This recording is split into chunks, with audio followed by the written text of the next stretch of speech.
Bom dia a todos, bom dia a todas, bom dia para você que nos assiste pela Pop TV em Sobradinho e Porto Alegre. Sejam todos muito bem-vindos e bem-vindas a mais um ICL Mercado Investimentos. Hoje, sexta-feira, e sextamos com um clima de socorro, Deus, porque tá uma loucura isso aqui. O programa hoje tá recheado de coisas. A gente vai falar do quê?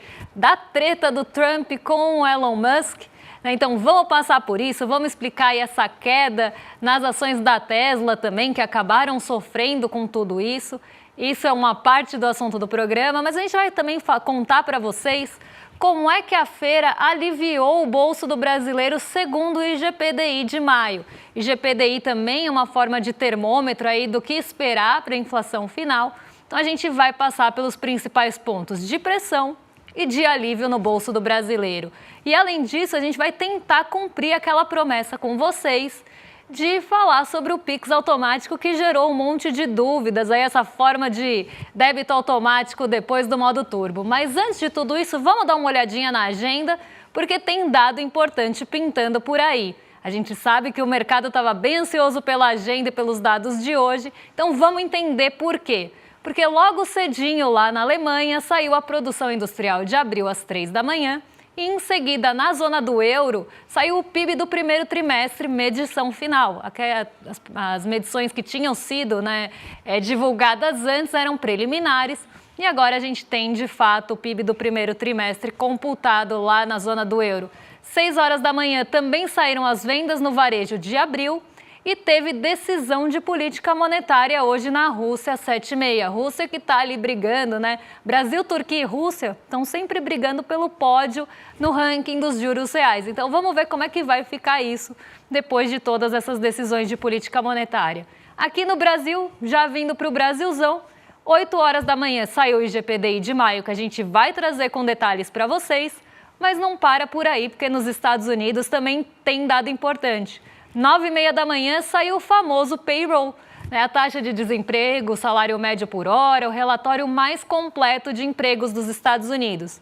E depois da gente ter tido ali os relatórios de abertura de vagas, tanto o JOLTS quanto o ADP, e os pedidos de auxílio-desemprego, trazendo uma visão do mercado de trabalho um pouco mais desaquecido, agora a expectativa ficou toda para o payroll. Então, o payroll vem aí para talvez fortalecer ou não o argumento de corte na taxa de juros dos Estados Unidos. E por isso ele era tão esperado e a agenda estava aí sendo aguardada ansiosamente. 11 horas, agorinha aqui no Brasil, sai a produção e vendas de veículos de maio. E às 14 horas nos Estados Unidos, poços de petróleo e plataformas em operação. Esse velho conhecido nosso porque sai toda semana. Às 4 horas da tarde, nos Estados Unidos também tem crédito ao consumidor de abril, medição do Fed aqui. E para finalizar a agenda, a gente tem mais alguns dados que saem no fim do dia. Então já vamos passar aí para a próxima página, porque tem mais coisa aí na agenda, acredito eu. Então vamos. Não tem. Fake news minha. Olha só, não falei que a gente estou com clima de socorro Deus? Então acaba aí, né? Eu achei que tinha ainda alguma coisinha na Ásia, mas fui eu que fiz confusão aqui. Para não fazer confusão, então vou chamar o Diego, porque ele já está lá de coque na temaqueria esperando vocês para dar bom dia e contar como é que foi o fechamento de ontem. Bom dia, Diego, como é que você está? Bom dia, Débora. Bom dia a toda a nossa audiência. Hoje, depois do sucesso, de ontem no chat, a galera interagiu bastante. Decidi vir com um coquezinho, típico do esquerdomacho, problemático. Mas vamos lá. Bom dias específicos aqui. Muito bom dia para Maria do Carmo, para o Cleiton Santos, para a nossa querida telespectadora fiel Maria Helena. Bom dia para Verônica Vaz, bom dia para o Ricardo, meu querido amigo corintiano que sempre está aqui com a gente. Bom dia para o Bad Dog, que inclusive deu um apelido muito fofo que eu achei, Deidi, gostei, dupla dinâmica. Bom dia para a querida Terezinha Rabelo, bom dia para o André Bolzan, enfim, bom dia para todo mundo, gente, é um prazer estar aqui com vocês hoje. Vamos para o fechamento. Aqui em São Paulo sextou com climinha de frio e chuva. E eu acho que com esse clima mais a menos, o Ibovespa não se animou e encerrou o pregão de ontem no campo negativo. O principal índice da B3 fechou a quinta-feira com queda de 0,56%, aos 136.236 pontos. Isso sendo o menor nível em quase um mês. De acordo com o nosso portal, o principal fator da queda foi o setor financeiro.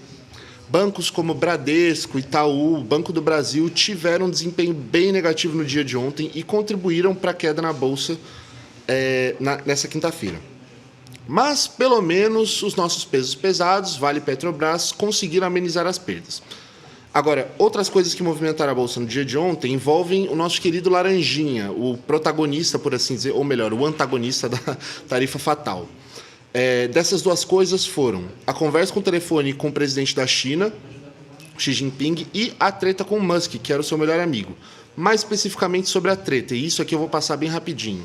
Foi uma troca de farpas muito intensa nas redes sociais, com o Musk, inclusive, dando aqui um breve spoiler, alegando que o motivo dos documentos referentes ao caso Epstein não terem sido divulgados é porque o próprio Trump está neles. Babado fortíssimo vindo aí, mas, porém, contudo, entretanto, todavia, vou deixar isso para daqui a pouco. A Tesla não saiu ilesa. As ações da gigante de tecnologia dos Estados Unidos caíram em até 15% no dia de ontem. Entre o Musk e o Trump, eu já adianto aqui da minha parte. Eu torço pela briga, eles que se destruam, que se biquem até a morte, mas enfim, o problema é deles. Para além da treta, o dia de ontem foi de instabilidade nos mercados globais e estudo à espera do payroll, como a Débora já falou na própria agenda. É um relatório crucial do mercado de trabalho nos Estados Unidos. E ele tem particular importância porque ele pode definir os próximos passos da política monetária nos Estados Unidos. Bom, com tudo isso no radar, todas as bolsas de Nova York fecharam ontem no campo negativo. Dow Jones caiu 0,25%, o S&P 500 recuou 0,53% e o Nasdaq desvalorizou 0,83%.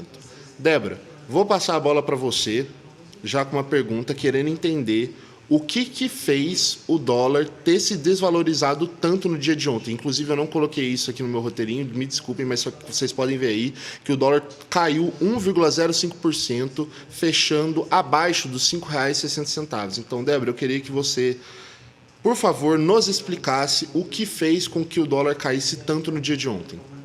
Diego, você conhece a Carry? Não conheço. A Carry Trade, porque foi isso que fez o dólar cair tanto ontem.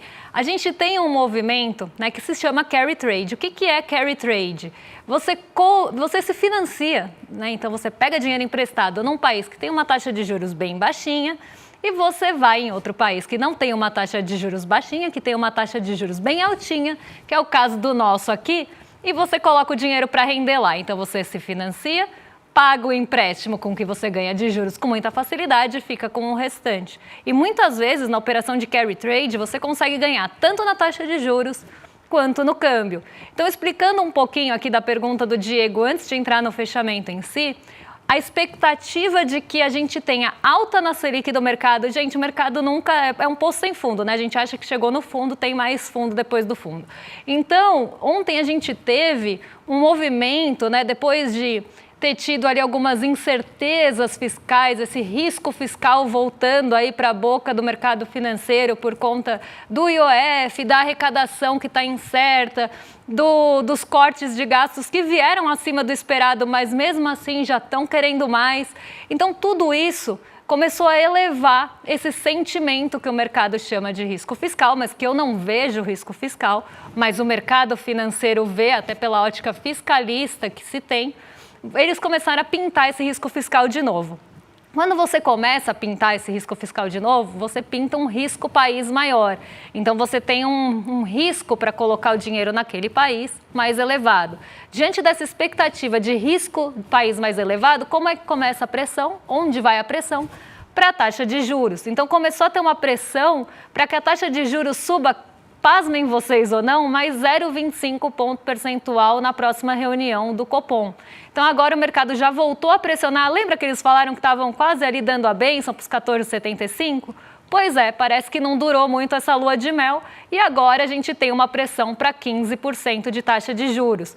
E aí isso aumenta o potencial de você ganhar no carry trade, porque se você tem uma expectativa lá nos Estados Unidos, com o desemprego ali aumentando, né? Ainda não tinha esse dado ontem, claro, mas aí você tem uma expectativa que o desemprego vai aumentar, os pedidos de auxílio-desemprego ficaram acima do esperado, a criação de vagas está abaixo do esperado, alguns indicadores de ritmo da economia já mostrando problemas por conta da novela tarifa fatal. Você tem uma expectativa de corte de juros nos Estados Unidos e alta de juros aqui. Isso aumenta o diferencial de juros entre os países. Então, o que as pessoas vão fazer?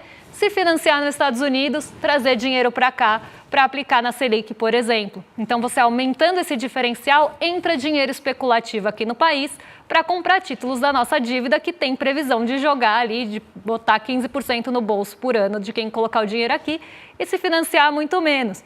Tem até aquele exemplo mais contrastante, que é financiar no Japão e colocar aqui, porque o Japão, historicamente, tem uma das menores taxas de juros do mundo. E o Brasil, a gente está sempre lá no top, nos rankings de juros reais. Então, você pega o dinheiro bem baratinho no Japão e coloca aqui também e ganha todo aquele diferencial de juros. Então, você ganha toda a diferença do que você pegou de empréstimo para quanto você vai ganhar de rentabilidade aqui. Esse movimento foi intensificado ontem. E o Brasil ficou entre as moedas mais líquidas, as moedas mais negociadas. Brasil e o Chile ficaram em evidência, mas Brasil ainda está entre as moedas que mais, o real aqui no caso, está entre as moedas que mais valorizaram nesses últimos tempos, principalmente moedas latino-americanas, de países emergentes, exportadores de commodities. O Brasil está em destaque tanto por essa operação de carry trade, que ontem intensificou, inclusive, mas também pelas pechinchas que ficaram aqui no Brasil, no nosso mercado de renda variável, depois daquele surto que aconteceu no fim do ano passado, de todo aquele risco fiscal também sendo pintado, que jogou as nossas ações todas para baixo, as nossas taxas de juros esperadas lá para cima e o dólar lá para cima também. Aquele modo surto que aconteceu no fim do ano passado desvalorizou muito os ativos brasileiros. E com esses ativos mais desvalorizados, os fundamentos, o valor daquela empresa, eles não deterioraram. O que deteriorou foi só o preço. A empresa continua com todos os seus fundamentos sólidos, ela continua com todo o seu potencial de valorização acontecendo. E aí o que acontece? Se o preço cai, esse potencial de valorização aumenta. Então o mercado vendo isso, começou a ver que os ativos estavam baratos aqui e começou a ter uma enxurrada de dinheiro vindo de fora, de recurso estrangeiro, para comprar esses ativos baratos e ganhar mais ainda no potencial de valorização. Então, esses dois pontos têm fortalecido o real. Mas ontem, especificamente, foi justamente essa expectativa de corte de juros nos Estados Unidos, aliada a uma expectativa de alta de juros por aqui. Outro dado que pintou nas notícias de mercado financeiro e que eu acho muito importante a gente falar foi a pesquisa Quest, que por 2 dias tiveram um impacto aqui tanto no mercado cambial como de bolsa. Porque o mercado ele não esconde muito que ele tem suas preferências políticas para 2026 e a gente sabe bem quem é. A gente sabe quem é, inclusive uma pessoa que favoreceu bastante o mercado financeiro com venda de Sabesp. É ele mesmo que vocês estão pensando, é o Tarcísio Vende Tudo.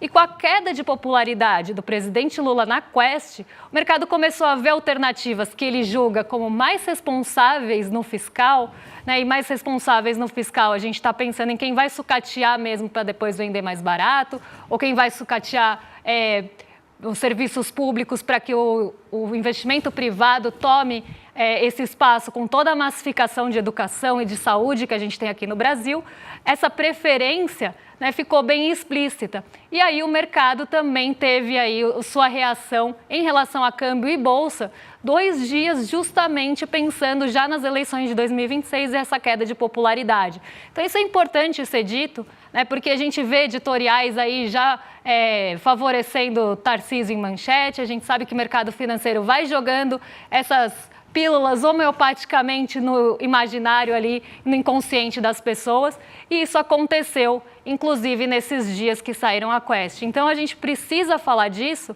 porque a gente também tem que pensar que o mercado está voltado para os seus interesses. E ele vai defender esses interesses de lucro, de dividendo, de onde ele pode tomar espaço ali do investimento, onde que ele vai ganhar mais. Então, isso ficou bem claro ontem e acabou até tomando o noticiário do mercado financeiro. Isso não sou eu que estou falando. Eu li isso em diversos veículos que eu leio de manhã. Então, não nem esconde, Essa coisa não está nem escondida, isso é bem explícito. E também ajudou bastante no mercado, vocês acreditem nisso ou não. Mas vamos falar da nossa treta que aconteceu, Porque a gente está aqui assim. Nessa treta, a gente está do lado da treta. Porque teve treta entre Trump e Elon Musk, Então, os dois começaram a brigar. A gente sabe que são dois egos muito grandes, à frente de uma potência muito grande também, são os Estados Unidos. Então, essa potência tem duas pessoas brigando por esse poder, por esse ego, e isso influenciou na queda das ações da Tesla ontem. Já vou colocar aqui na tela para vocês, espero que esteja funcionando, para vocês verem como é que foi aquela queda, né, dessa crise. A gente vê essa crise do Elon Musk e do Trump não de hoje, né? Eles já vêm trocando farpas há algum tempo, mas isso acabou não só derrubando a Tesla, como abalando essa aliança política. Então aqui está a Tesla já recuperando parte do tombo ontem, mas no mês a Tesla já cai 14,53%, e esse ano, e aqui a gente está falando do comecinho do ano, de janeiro para junho, a Tesla já acumulou uma queda de 26,85%. Mesmo assim, nos 12 meses, ela está bem positiva, né? Ela subiu bastante e depois ela começou a derreter aí justamente com esses posicionamentos. Não sei se dá para ver aqui a minha setinha, mas eu estou mostrando o derretimento aqui. Vou apontar com o dedo que é melhor, né? Deixa eu tirar aqui, porque senão vai ficar uma coisinha do Excel. Aí, agora sim. Tem ali o derretimento das ações da Tesla. Com todos aqueles pronunciamentos horrorosos do Elon Musk, ela começa a recuperar um pouquinho, mas não consegue recuperar o patamar que estava há 6 meses. E aí a gente vê essa recuperação e a queda ontem de novo. Então isso veio justamente por esse atrito, né, que foi colocado ali quando o Trump falou que uma forma de ajustar o fiscal seria cortando os subsídios da Tesla. Elon Musk não ficou quieto, respondeu a Trump. Então vamos ver aqui os tweets que a gente separou para vocês. Eu poderia até colocar vários memes aqui, né? Aquele do patinho, briguem desgraçados, briguem, o Michael Jackson comendo pipoca. Mas vamos lá. Elon Musk, hora de soltar a bomba realmente grande. O Donald Trump real está nos arquivos do Epstein. Essa é a verdadeira razão pela qual eles não foram tornados públicos. Tenha um bom dia, Donald Trump. E aí, Trump também fez aí a sua publicação, aqui como uma briga, né, de egos mesmo, eu vejo. Elon estava se esgotando e pedi para ele sair. Retirei seu mandado de VE, que forçava todo mundo a comprar carros elétricos que ninguém mais queria. O que ele sabia há meses que eu faria. Ele simplesmente ficou louco. Então aqui a gente vê um cutucando o outro, né, um trocando farpas com o outro, e a gente sabe também que Donald Trump poderia ter ali ou que Elon Musk poderia se favorecer de algumas posturas de Trump no poder, na presidência. Então, um favoreceria o outro ali, e as ações da Tesla até se beneficiaram disso, mas depois, quando ele começou a falar, elas voltaram a derreter. Mas a gente sabe também que Donald Trump é um defensor da indústria de petróleo, ele está sempre reforçando isso, inclusive os poços de petróleo em operação, os dados de petróleo dos Estados Unidos começaram a ter mais relevância depois que ele assumiu a presidência. E não só isso, os relatórios do OPEP também começam a mostrar um protagonismo maior dos Estados Unidos na exploração de petróleo. Então acaba sendo ali também uma coisa contrastante, né? E agora, com essas farpas sendo trocadas, a Tesla de novo voltou a cair. E aí até separei aqui umas falas para trazer para vocês, né, aqui Donald Trump falando, né?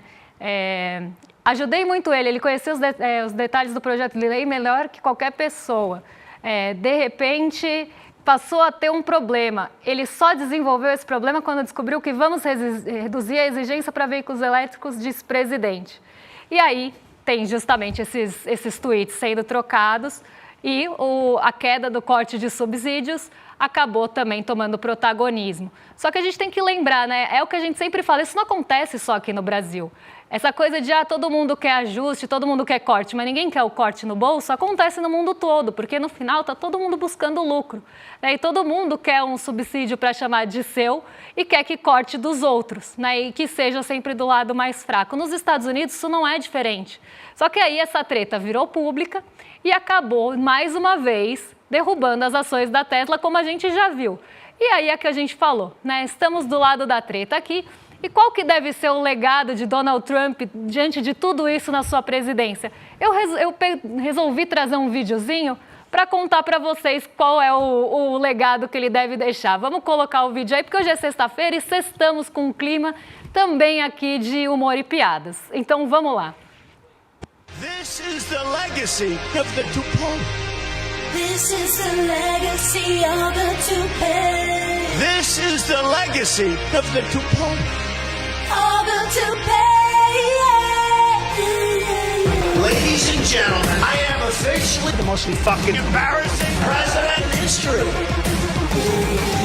Ladies and gentlemen, I am officially the most fucking embarrassing president in history. Yes, you are. What I say is ding, ding, ding, ding. What I say is shit. What I say is ding, ding, ding, ding. What I say is shit. So I spent a long time this morning on making my toupee. So I spent a long time this morning on making our country terrible. This is the legacy of the toupee. This is the legacy of the toupee. Dance, motherfucker. Gente, esse vídeo é da Amanda Magalhães. Quem não segue ela, siga, porque ela é incrível. Ela faz montagens, ela faz todas as harmonias da música, toda a produção. Então, vale a pena seguir. Ela tem vídeos incríveis e bem ácidos. E a gente trouxe aí. Mas o que eu queria falar, né, é que a gente tem dois egos grandes em uma potência. E eles brigando vão trazer também consequências para todo mundo. Então, quem diria, né, conhece a Kendi aparecendo aqui também, amiga da Carrie? Quem diria que colocar nessas pessoas no poder poderia ser tão nocivo, né? Ninguém poderia imaginar isso. Que coisa. Mas agora eu vou jogar para a redação de novo, porque Diego está de olho nos comentários e ele vai me contar qual que é o sentimento aí da nossa audiência em relação a tudo isso. Diego, alguém falou alguma coisa? Temos comentários? Temos qualquer reação aí do nosso público? Olha, de maneira geral, a galera tá bem entretida com o clima de treta. Acho que tá todo mundo que nem a gente, torcendo pela briga, torcendo para que os dois se degladiem e, enfim, se aniquilem. E a galera, inclusive, gostou muito do videozinho que a gente compartilhou. Agora, o que eu queria fazer mesmo era puxar para o nosso próximo tema. Eu acho que a gente ainda tem um tempinho para falar sobre isso, que saiu hoje de manhãzinha, o IGPDI. O IGPDI, ele é o Índice Geral de Preços de Demanda Interna, um índice inflacionário calculado pela FGV. Para a audiência que acompanha a gente aqui com frequência, talvez tenha notado alguma semelhança com outro índice que a gente também trabalha, a gente também traz toda vez que é divulgado, que é o IGPM. Então, cuidado para não confundirem o IGPDI com o IGPM. Ambos são índices gerais de preços, mas um é mensal, o IGPM, o outro é demanda interna, que é o IGPDI. O IGPDI é também composto por 3 outros índices, na verdade. O IPA, que é o Índice de Preços ao Produtor Amplo, o IPC, que é o Índice de Preços ao Consumidor, e o INCC, que é o Índice Nacional da Construção Civil.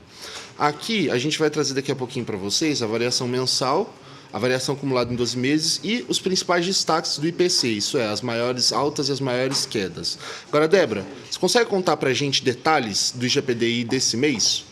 Vamos lá, porque a gente tem boa notícia no IGPDI desse mês e ele traz, né, sempre também um termômetro do que esperar para o IPCA. Tudo que a gente fala de inflação que sai antes do IPCA, normalmente a gente está considerando um termômetro para tentar prever, para tentar antever qual vai ser o comportamento da inflação no mês, né, na medição oficial. Só que a gente tem que lembrar que IGPM e IGPDI são calculados pela FGV e que tem pesos diferentes no cálculo e na ponderação. Então, por exemplo, passagem aérea, que foi um item que caiu bastante, ajudou a trazer o índice de preços ao consumidor DI, né, aqui nessa medição para baixo, nem tem tanto peso no IPCA.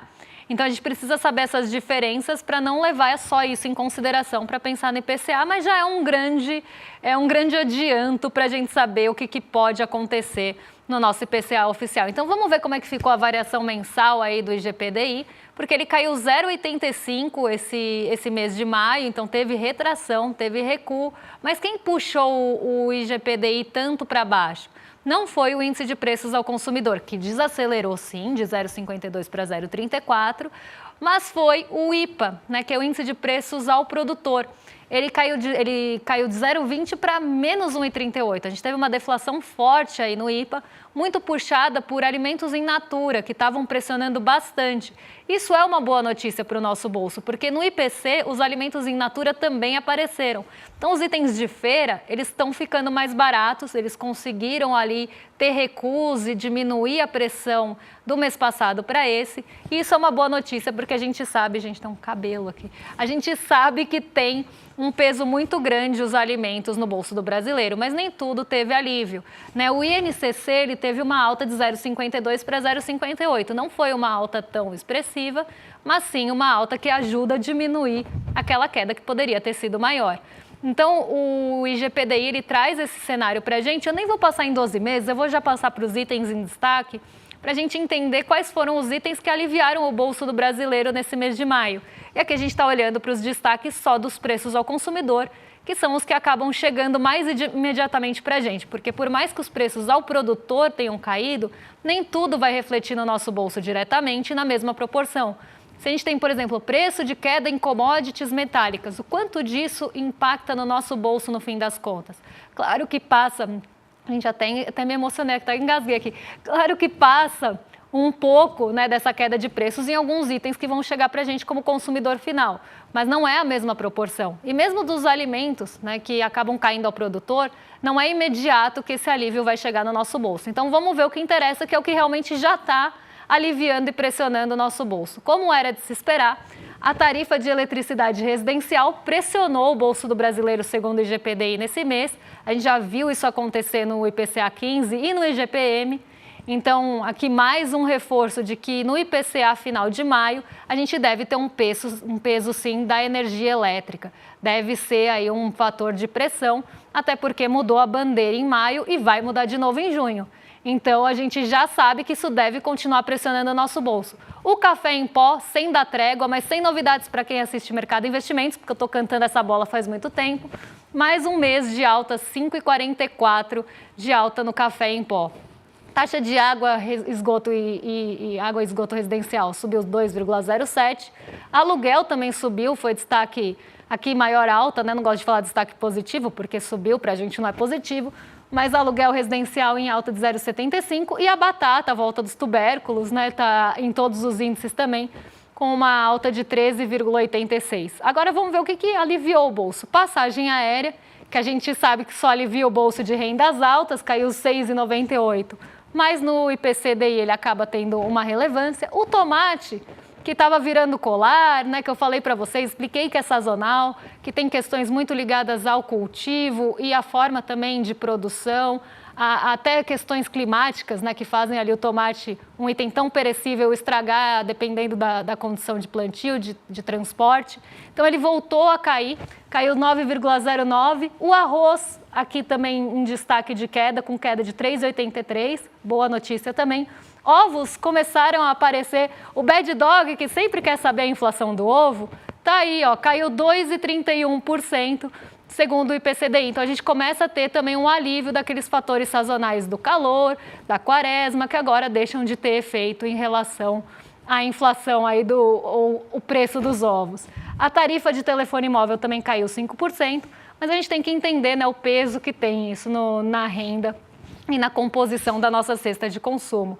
Então aqui o que eu destacaria? O café, que deve continuar, sim, pressionando o nosso bolso. A energia elétrica, que vai aparecer no IPCA 15, podem anotar, no IPCA 15, no IPCA final, e pode aparecer de novo em junho, tá? Então anotem isso também. E esses itens que estavam pressionando bastante, como tomate, devem começar a trazer trégua agora com o favorecimento e o benefício aí de algumas questões que estão sendo mitigadas. Eu vou falar aqui da partida, porque não dá para vocês ficarem sem o ingresso para assistir esse filmaço que vai ser exibido aqui. Então, para garantir o ingresso, icl.com.br/cinema. E eu vou deixar aqui um convite, porque segunda-feira, já estou dando um spoiler, a gente vai ter um programa especial completamente diferente aqui no mercado. E eu vou deixar só um spoilerzinho para vocês sobre o que é. Então, se a gente tiver o VT aqui, conta para a nossa audiência qual que é esse spoiler do que vai ser o programa ou sobre o que a gente vai falar na segunda-feira. R$1,5 milhão.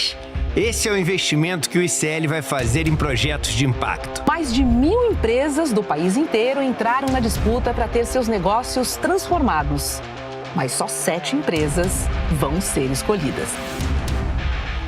4 empresas recebem R$125 mil, 2 empresas recebem R$250 mil e uma empresa vai receber um investimento de R$500 mil.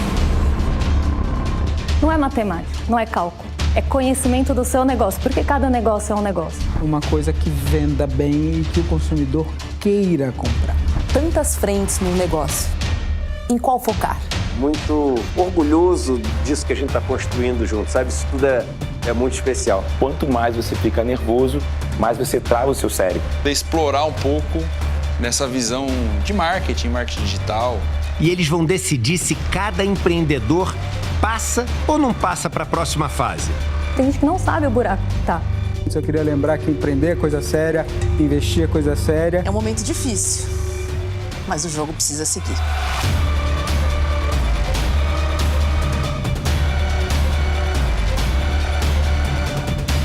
Topa ou não topa negociar com a gente?